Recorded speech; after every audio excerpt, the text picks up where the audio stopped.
जय हिंद दोस्तों। आज हम बात करेंगे हिंदी साहित्य की। आखिर हिंदी साहित्य को किस तरह आप फूक दोगे तो उड़ जाएगा। कहने का मतलब ये है कि अगर आप TGT, PGT, Navodaya, KVS, DSSB किसी भी कंपटीशन की आप तैयारी कर रहे हो तो संपूर्ण साहित्य को टिप्स पर रखना बहुत जरूरी होता है। मैं जानता हूं बहुत सारे बच्चे हैं जो बार बार असफल होते हैं, फिर भी वो नई टेक्निक को अपनाना नहीं चाहते हैं, फिर भी नई रणनीति को अपनाना नहीं चाहते हैं। कुछ बच्चों से हमारी बात होती है जो 3 4 5 साल सिर्फ नेट करने में लगा देते हैं या 4 5 साल टीजीटी पीजीटी पास करने में लगा देते हैं। ऐसे बच्चे अपने पैर पे कुल्हाड़ी खुद मत मारो, पड़ोसी तो तैयार ही है। एक रणनीति के साथ पढ़ो, एक टेक्निक के साथ पढ़ो।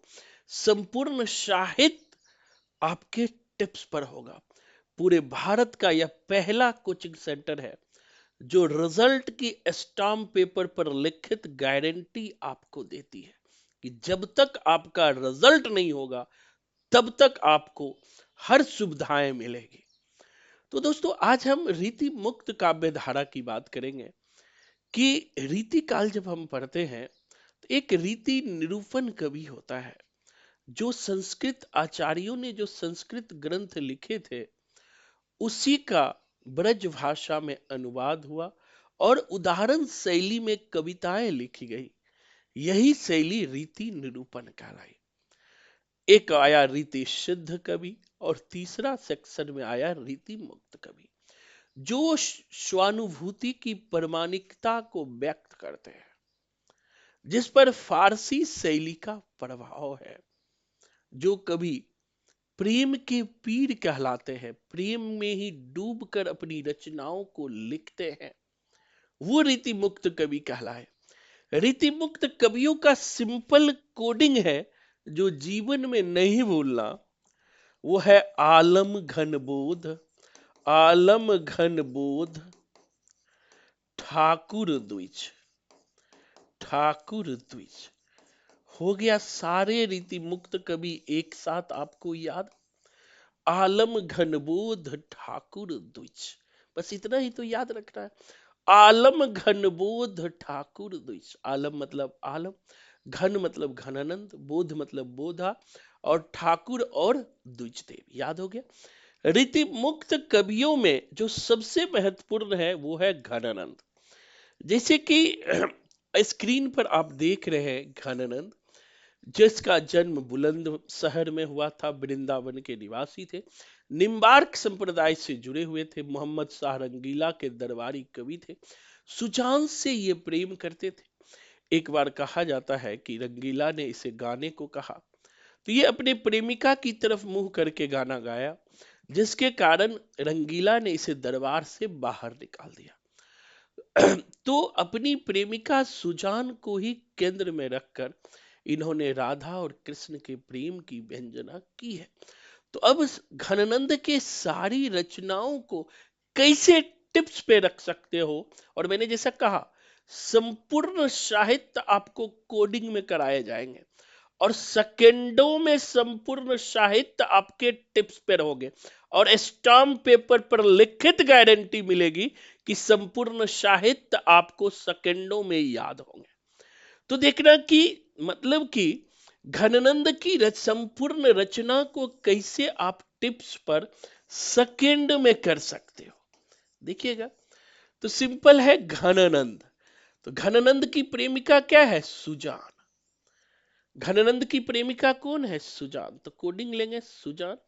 अब कोडिंग क्या करें? सुजान, घनानंद को सुजान से इश्क हुआ, घनानंद को सुजान से इश्क हुआ, इश्क में विरह मिला, वियोग मिला। घनानंद को सुजान से इश्क हुआ, इश्क में विरह मिला, वियोग मिला, और दोस्त कोक पिलाने की कृपा कर दी। और जो दोस्त लोग हैं वो कोक पीते हो ना, तो कोक पिलाने की कृपा कर दी और यमुना के किनारे जाकर के रसकेली बल्ली करने लगा। यमुना के किनारे जाकर के रसकेली बल्ली करने लगा। तो यहां पर देखो, घनानंद का है इश्क लता, बोधा का जाओगे तो इश्क नामा है। तो अंतर कैसे जाओगे? घना, घना कौन होता है? लता, मतलब इश्क लता। घनानंद का है, बोधा का है इश्क नामा। एक बार फिर से समझिएगा कोडिंग कैसे याद रखेंगे कि घनानंद को सुजान से इश्क हुआ, इश्क में विरोग और वियोग हुआ। अब जैसे आपके दोस्त को जब इश्क में विरह वियोग होता है, तो अगर लड़के दोस्त है तो उसे पैक पिलाते हैं, पौआ, नहीं तो कोक पिलाने की कृपा करते हैं। नहीं तो क्या करते हैं? कोक पिलाने की कृपा करते हैं। फिर यमुना के किनारे जाकर रसकेली बल्ली करने लगा।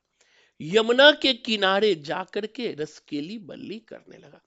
इस तरह से अगर आप कोडिंग को याद रखोगे तो जीवन में इनकी रचनाओं को आप इस जन्म में नहीं भूलोगे, यानी मरते दम तक नहीं भूलोगे कि घनानंद को सुजान से इश्क हुआ, इश्क में विरह और वियोग मिला, दोस्त कोक पिलाने की कृपा कर दी, फिर यमुना के किनारे रसकेली बल्ली करने लगा।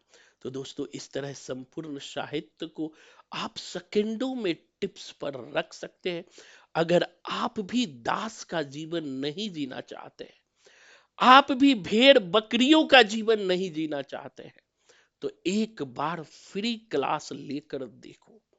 आपका जीवन नहीं बदल गया तो फिर आप कभी मेरा वीडियो मत देखना। धन्यवाद। जय हिंद।